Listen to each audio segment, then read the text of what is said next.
terme. Normand, ta manchette. Ben moi, je suis à l'écoute. Si je m'appelle Kent Hughes, parce que là, Oh. on aurait entendu des rumeurs à propos de Phil Danault. Il n'y a pas de but, il y a 5 mentions d'aide, ça va pas bien avec les Kings. Il joue sur une 3e ligne d'attaque avec Fogle puis Lewis. C'est pas le Philippe Danault peut-être d'il y a 4-5 ans, mais pour moi, pour le Canadien, là, il reste cette année puis l'an prochain à 5,5 millions par année. Exact. Ouais. Cette année, mettons que tu veux aller loin en série, parce que le Canadien, c'est pas juste faire les séries, là. Ben là, faut On a moins- vécu. oui. Faut commencer par les faire. Aller d'accord loin avec toi, en mais série, attends. Normand, aller loin Ben en oui, série. oui, mais tu veux... Ben, c'est le là, but. là, l'exemple Oui. que j'ai dans ma face, là, c'est qu'il nous manque quelqu'un au centre pour jouer mieux défensivement.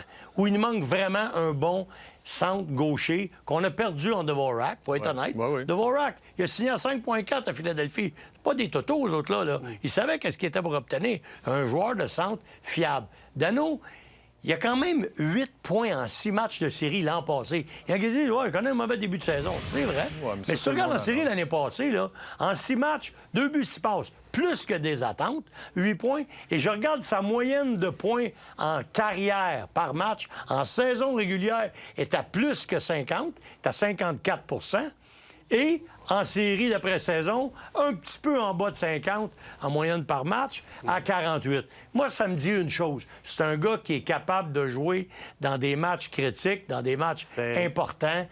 Puis tu as besoin d'un gars qui connaît Montréal, il connaît le milieu, il a été bon ici, il a été apprécié ici. S'il est pour être disponible, je suis à l'écoute. Parce Si que quand je il est m'appelle Kent parti, Hughes. c'était l'ancienne administration qui était là. Ouais. C'était Marc Bergevin.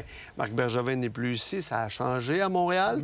Il y a un besoin. Mais pourquoi les Kings le laisseraient partir si on a besoin d'un joueur? pas. C'est ça. Ben, c'est les rumeurs qu'on entend. les à rumeurs. travers, tu sais, je veux Mais dire, à un certain cela moment dit, donné, est-ce ouais. que pour 2 ans, il pourrait combler, comme Normand l'a dit, selon toi, Carbo, les besoins peut-être chez le Canadien? Écoute, Un vétéran, en plus, moi, qui a j'ai un peu toujours d'expérience. adoré Philippe Danault.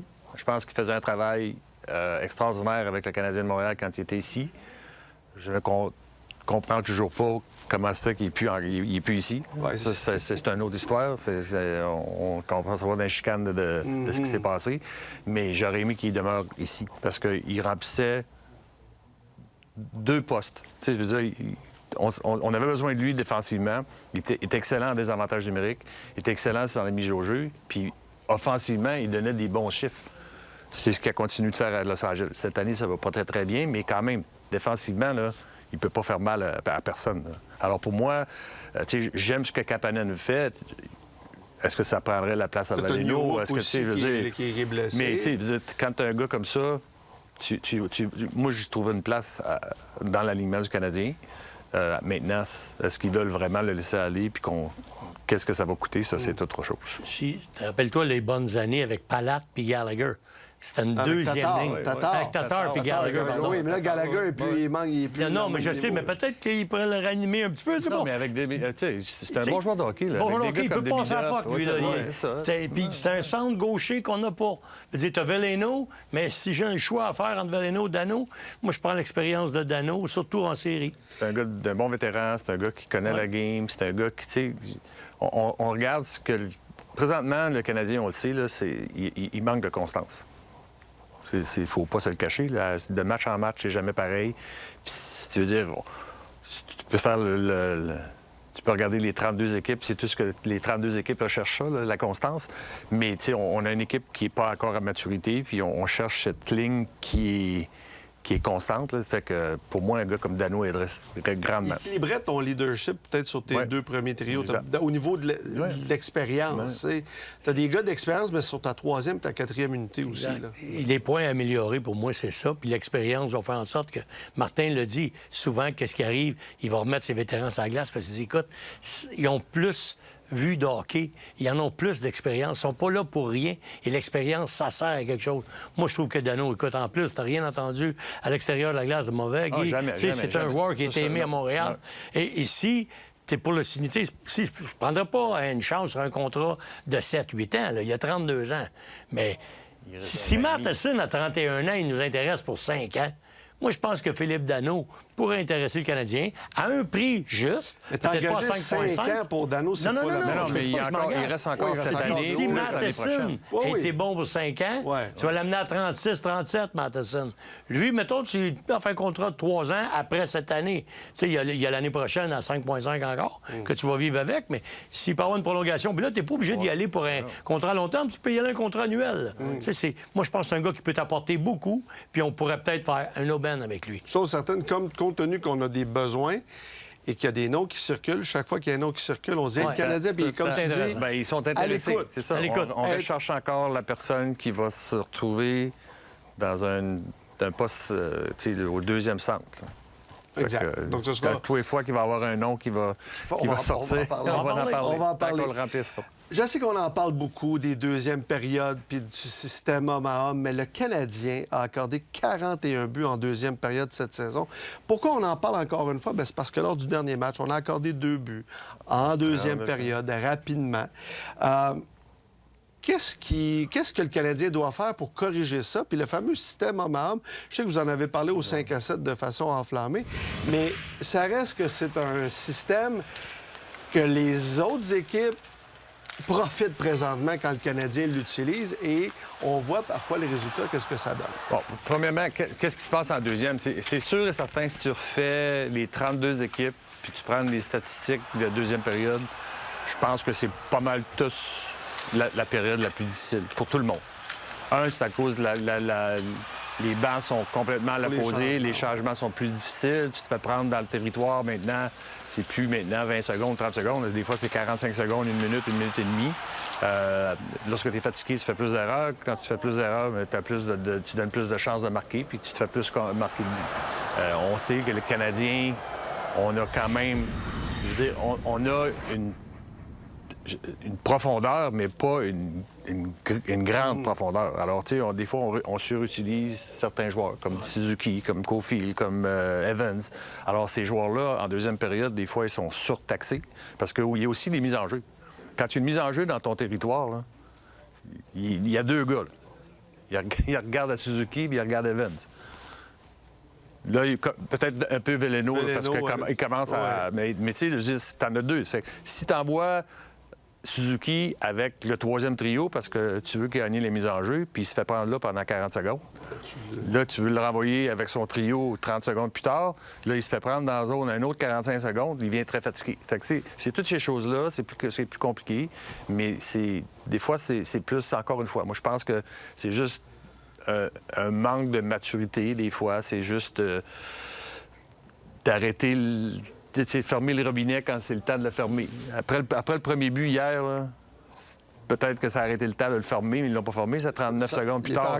Il est encore ailleurs. C'est ça. Toi, Normand, y a-tu une solution comme les entraîneurs, une formule hybride peut-être? Ou... Bien, moi, c'est sûr que j'ai venu parler tantôt au 5 à 7, mais il faut que tu protèges le milieu. Puis en deuxième période, tu peux pas jouer man-to-man. C'est pratiquement impossible dans ta zone.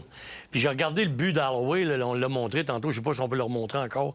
En zone centrale, une passe bat tes 3 attaquants.